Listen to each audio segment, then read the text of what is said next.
Coming up next on Arizona Horizon, Governor Ducey reopens negotiations on the state's Indian Compact. Also tonight, we'll hear about EPA funding to Arizona tribes, and we'll meet Maricopa County Recorder-elect Adrian Fontes. Those stories next on Arizona Horizon. Arizona Horizon is made possible by contributions from the Friends of Arizona PBS, members of your PBS station. Thank you. Good evening and welcome to Arizona Horizon. I'm Ted Simons. Governor Doug Ducey today announced that he's looking to reopen the Arizona Tribal Gaming Compact. Ducey said that, quote, "It's time for us to modernize this compact to meet the changing needs of the state and to increase the opportunities for tribal gaming." Governor wants the new compact to increase specific games at Indian casinos in exchange for an agreement not to build any more casinos in the Phoenix metro area. Here now to help explain all this is Robert Clinton, a professor at ASU's Sandra Day O'Connor College of Law. Good to see you again. Thanks for joining us. What exactly was announced today? Well, as I understand it, the governor announced some amendments to the gaming compacts, which would have prevented new casinos from being built in exchange for some expansion of table games that could be had, and not a big expansion, mostly keno and poker tables. As well as a renegotiation of the compacts to modernize them, to possibly expand the gaming with greater state revenue coming in, if the tribes would sign on to the base agreement not to build any more casinos in the Phoenix metro area on any land acquired after the date the TO, Tohono O'odham, acquired the Glendale parcel. Now, this is renegotiating something that was actually voted into office by us, by Arizona voters. Can you do that? Well, there's a very complex legal question involved here that I'm not sure I know the answer to, and I hope Governor Ducey's thought about. The governor originally had authority to negotiate gaming compacts, but because of a very complex set of litigation in 2002, they wound up going to the people in an initiative. Yes. And they were the current compacts were passed by initiative by the voters of Arizona. As I understand the Arizona Constitution, initiatives can only be changed in the furtherance of the purpose of the initiative and then only by a 3/4 vote of the legislature. Whether the governor can on his own unilaterally change the compacts by amendments, I think raises an interesting question because they never should have been required to go to initiative in the first place, but they were. Yeah, but they were, and that's where the Voter Protection Act comes in. Okay, increasing the number of keno games from 2 to 4. I guess that's not all that. Doesn't sound. Increasing poker tables, they had 100 now. You can take it up to 105. Again, that's not all that much of an increase. In exchange for what? No more Gila River. No one else can build a casino in the Phoenix metro area? Well, as I understand the agreement, it was no one else would be able to build a casino. You had to sign on to that agreement to enter into further negotiations, which would, quote, modernize the compacts. The compacts were passed in 2002. There's been a lot of technological change and other change, as well as it's been a very good working relationship with the state. The state's gotten a lot of money from Indian gaming. So if they expand the number of games, more money will stay in the state instead of flowing to Laughlin or to Las Vegas. And I think everybody sees that as a win-win situation, but that would require renegotiation. Okay, I understand win-win situation. I also understand that there are undercurrents.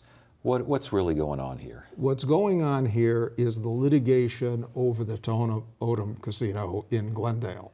They have now won, actually quite to my surprise, 2 rounds of litigation. The tribe? The tribe, about that casino. But right now it's operating as what we call a Class 2 casino. They only have games that under the Indian Gaming Regulatory Act would qualify as Class 2. They don't have full-blown slot machines, so they have devices that look like slot machines in that casino. To get slot machines, they need certain gaming licenses and certain other approvals, which the state has been unwilling to give because they regard that casino as illegal and have been fighting it ever since.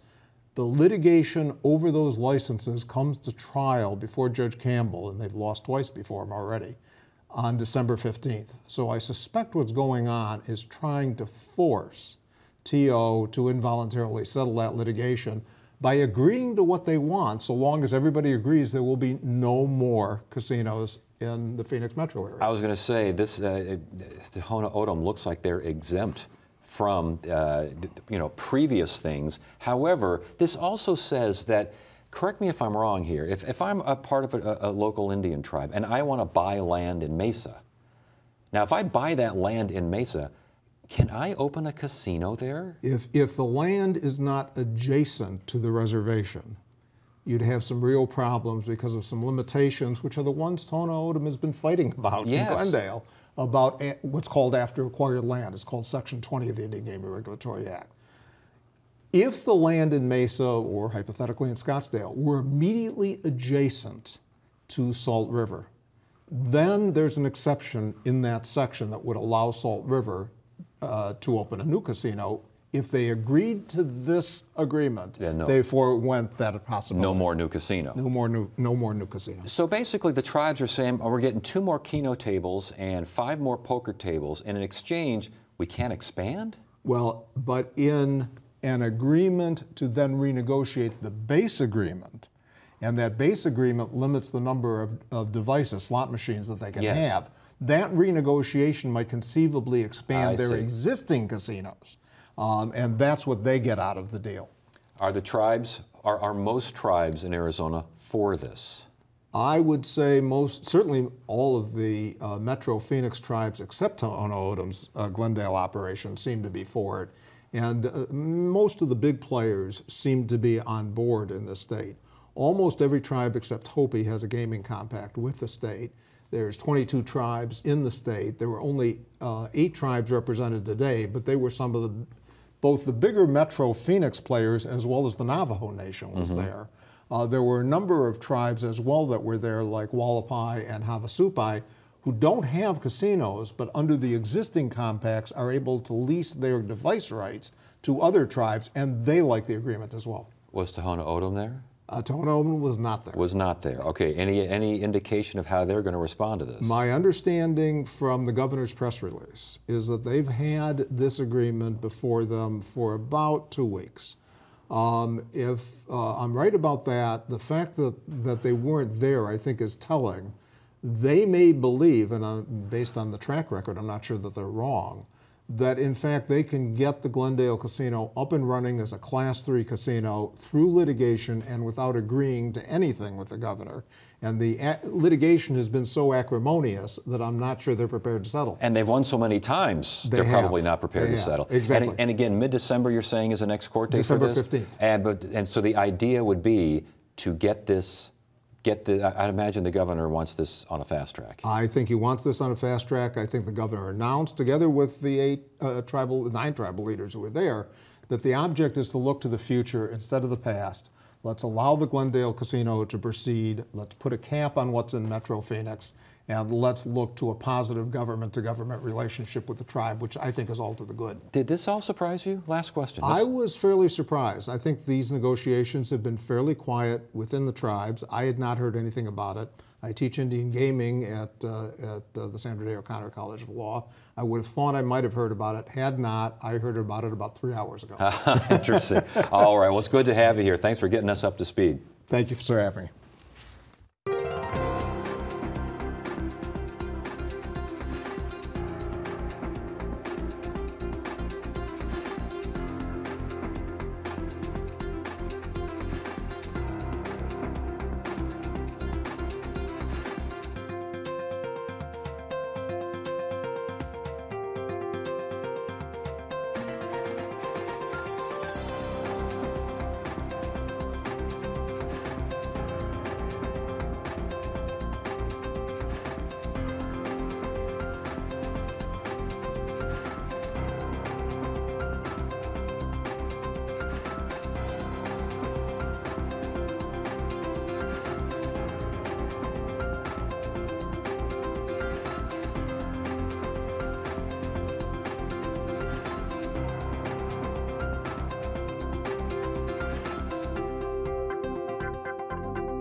Tonight's edition of Arizona Sustainability looks at Environmental Protection Agency funding to Arizona tribes. The EPA will send the money in support of environmental programs, infrastructure for drinking water and wastewater, and community education. We talked about the funding with Laura Ebert, Tribal Program Manager for the EPA's Pacific Southwest region.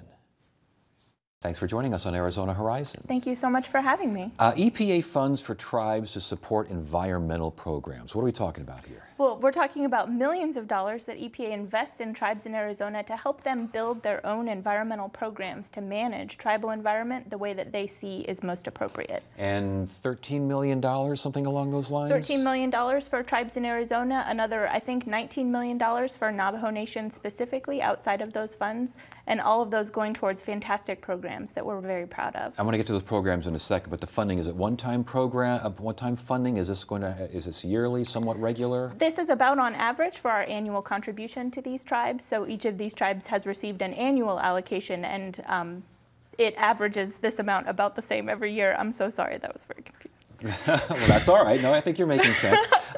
As far as the programs now, infrastructure for drinking water. Talk to us about what's involved here and why this money is so important. It's absolutely one of our highest priorities. So while the rest of America, less than 1% of Americans do not have water that's safe to drink, in Indian country in Arizona, specifically if you go out to the Navajo and Hopi reservations, 1 in 5 people there does not have water in their house. In fact, has to haul water from a livestock watering point or from a community watering point. So we're talking about a tremendous disparate lack of access in Indian country that EPA is working to address.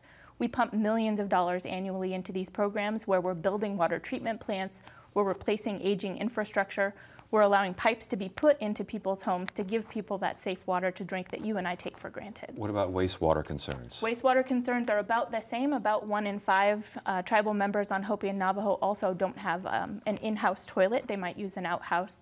And so we similarly, along with providing drinking water services, look to provide people with sanitary infrastructure. These, both drinking water and wastewater, these services, this infrastructure, is it accelerating? Are the improvements growing, or are these the same challenges year after year? Well, you can imagine as infrastructure ages, just like in City of Phoenix here, infrastructure ages and needs to be replaced. There is a certain amount of reinvestment that needs to be made, but every year we're providing brand new service to people who have never had a tap in their house. I think that there's 171 tribal households who have received first-time access this year. We're extremely proud of those kinds of results. Education a factor? Does money go to community education and those sorts of things? Yes, a certain portion of this money does go towards education. We think that that's an important part of community buy-in, so supporting tribes to get their communities invested in their programs. So how do you promote things like clean air and clean water and these sorts of things in terms of education, in terms of getting the information out? So we think that it's really important for tribes to make it relatable. Just like in any community, you need to make sure that an environmental message is relatable to people. When folks are thinking about a hierarchy of needs, environmental issues often fall a little bit below food and shelter. And so trying to make sure that folks understand that participating in environmental programs betters their life and betters their bottom line is important. So we often help tribes think about the financial sustainability or the financial improvements to be had by participating in programs like waste diversion. What kind of buy-in do you get from the tribes, especially when it's something like pesticides, which are important as far as crops are concerned and yet important as far as environmental concerns? I mean, pesticides in general. How is that approached? Really interesting, right? So, we're trying to balance the needs of an industry with the needs of the health of a community. I think that it's very important to highlight that tribes in Arizona are partners with EPA in regulating pesticides. So we've very recently credentialed an inspector at the Intertribal Council of Arizona. That inspector will go out and do EPA's job, making sure that pesticides are being appropriately applied at tribes in Arizona that belong to the Intertribal Council. That kind of work where tribes are taking control of their destiny, where tribes are describing how pesticides ought to be applied is really important because they're allowed then to describe that balance between industry and environment. Is there much friction involved in these kinds of things? I mean, there has to be a little. I imagine that there is, but not from where I sit. Fortunately, I get to sit on the good news end of the situation. And I know there's something called the Trans-Boundary Partnership as well. What is that all about? I think you might be talking about our work in the U.S.-Mexico border. Yes. So we do a significant amount of investment in communities on both sides of the border. So here in Arizona, the Arizona-Sonora Partnership focuses on things like air improvements, water quality improvements, and emergency response. So making sure that providers are trained to respond to emergencies that might affect both sides of the border. One of the things that you might notice here in Arizona is they're working on reducing idling time at ports of entry, so ports where folks are crossing the border between Mexico and Arizona. As far as the money now, who exactly receives the funding? Our funding goes to federally recognized tribal governments, so we work in partnership at a government-to-government level with the heads of tribal governments in Arizona. Is this one-time funding? Is it stretched over time? How is it allocated? We provide funding annually, but we respond to needs on a rolling basis. So most of the tribes in Arizona do receive funds from EPA every year. And I guess one of the biggest deals about all this is that giving the tribes a voice when it comes to land and air and water concerns. Absolutely. We feel so powerfully about the right of tribes to set their own marks, to really describe what their environmental needs are and chart programs that meet those needs best. Do they have much of a voice now? I feel like they definitely do. EPA sits down in partnership with tribes once a quarter. We talk with them about their needs. We negotiate with them annually about their funding decisions and really work to promote what tribes are interested in pursuing. So of everything we've talked about, the biggest environmental concern as far as tribes in Arizona are concerned? That's a tough one. I think it actually depends on where the tribes are. So for tribes like Hopi and Navajo, drinking water might ride to the top of that list. Other tribes in Arizona are grappling with solid waste issues, so dealing with both on-reservation and off-reservation dumping of solid waste. But throughout Arizona, air quality is an issue, and I think that that's something that all Arizonans know. So we work with tribes to promote air monitoring programs, air flag programs like at schools, and make sure that tribes are able to deal with changing air quality conditions. And again, from where you sit, it seems like there is improvement year after year. There is encouragement here. Definitely, definitely. I really feel like tribes are constantly moving their programs forward, showing us new things, new work that needs to be done. They're really partnering with the agency on things like climate change and other emerging issues, and it really does feel like we're making progress. Very good. Good to have you here. Thanks Wonderful. for joining us. Thank you so much.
For the first time in 50 years, Maricopa County has elected a Democrat to the office of County Recorder. Adrian Fontes defeated Helen Purcell after Purcell faced harsh criticism for several election cycle blunders. Joining us now is Maricopa County Recorder-elect Adrian Fontes. Congratulations on your win. Thank you so much for being. Why do you think you won? I think the people wanted to hold government accountable for making some mistakes, and that's democracy at work. So it's really that simple. It comes down to that. When you were out campaigning, what did you hear from voters? I heard a lot of angst about we're not getting what we want, we're not getting served well.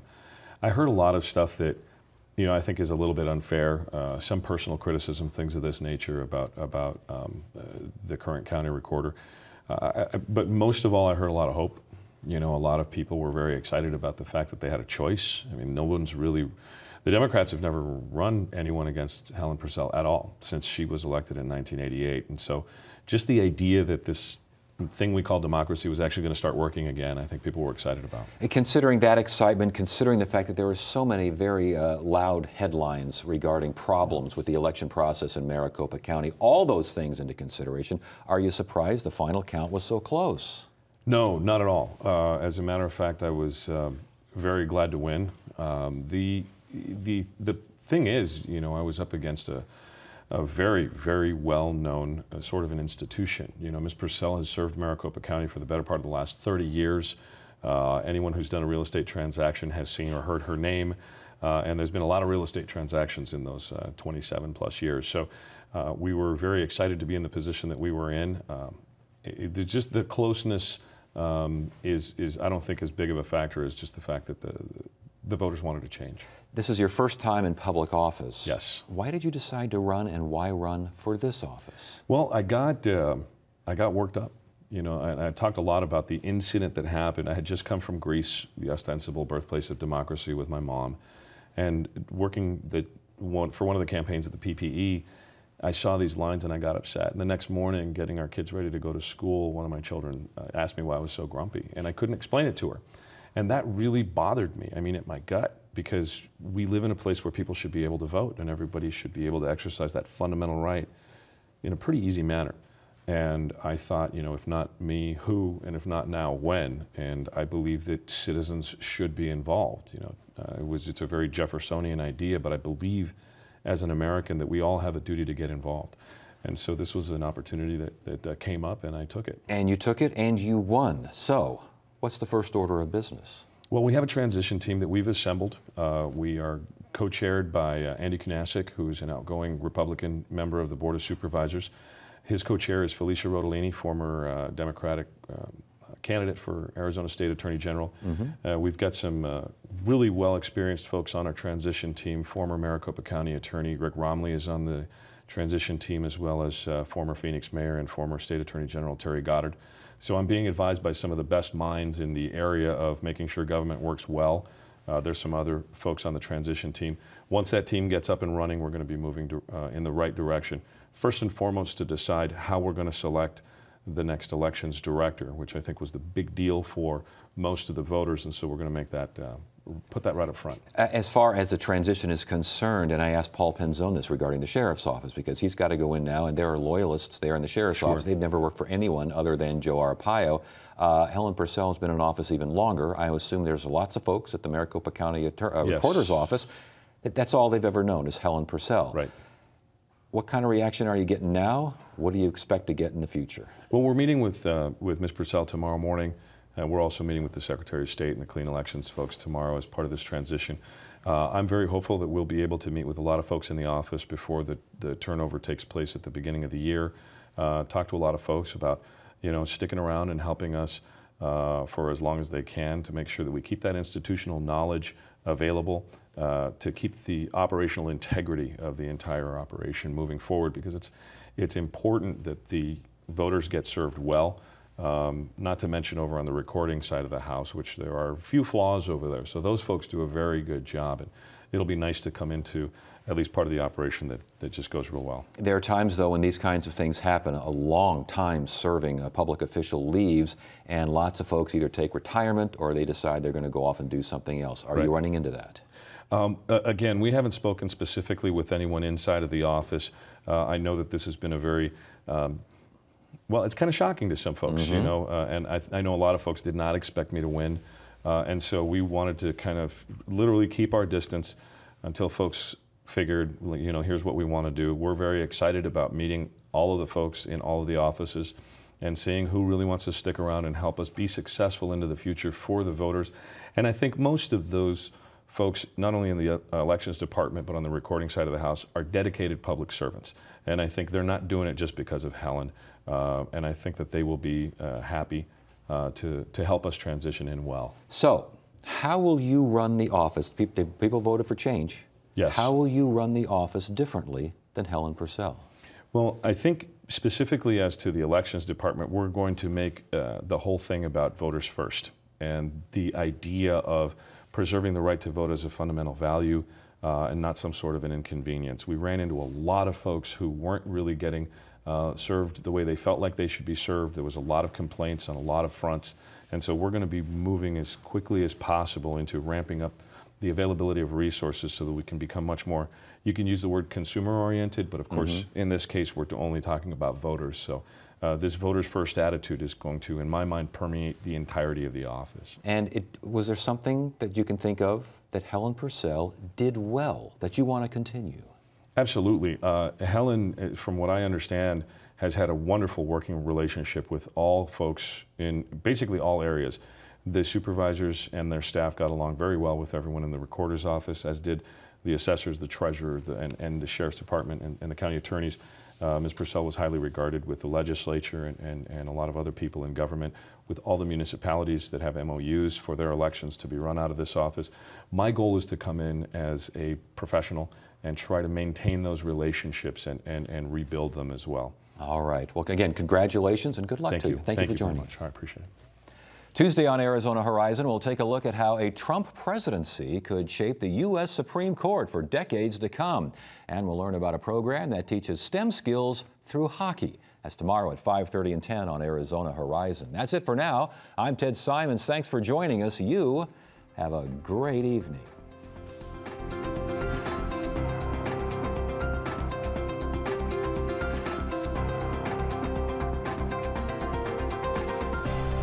Arizona Horizon is made possible by contributions from the Friends of Arizona PBS, members of your PBS station. Thank you.